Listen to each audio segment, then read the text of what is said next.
So the ball is now back in the Senate's court in the bureaucratic back and forth over Senate appointee Roland Burris. The Illinois Supreme Court struck down one of the Senate's main arguments against seating the man selected by Governor Blagojevich. Correspondent Brian Wilson is live on Capitol Hill to tell us what happened today and what happens next, although that's pretty tough to do, Brian.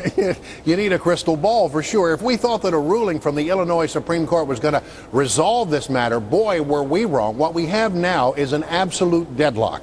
On one side, you have Senate Majority Leader Harry Reid, who has stated that he will not seat Burris, appointed to the post by scandal-plagued Illinois Governor Rod Blagojevich. Reid insisting that Burris's paperwork is not in order because it's not signed by the Illinois Secretary of State.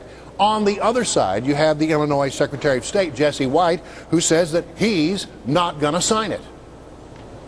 I refuse to sign a document put forth to me by a gentleman out on bail, a gentleman who was arrested for corruption and is in the process of being impeached, in the process of being indicted.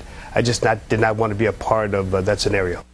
This matter was before the Illinois Supreme Court, as we said, and today it said it would not order White to sign that document, and that in its opinion, the appointment of Burris is valid. Let me read from that report.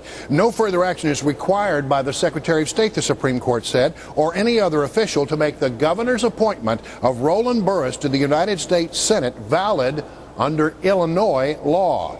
Now, the only U.S. senator that Illinois has right now is Senator Dick Durbin, and he said late today that it's not going to be resolved until Blagojevich is kicked out of office by the Senate and a fresh appointment is made by the lieutenant governor. Take a listen to what he had to say.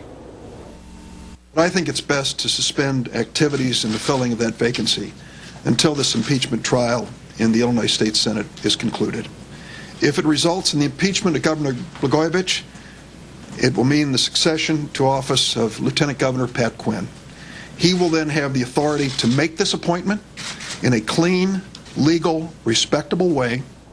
There is always the possibility this might be kicked to a higher court, and for Burris, boy, what a roller coaster ride. He was down, and then he was up. Tonight, I'd have to say, he's down again. Back to you, Brett. We'll see what next week brings. Brian, thanks.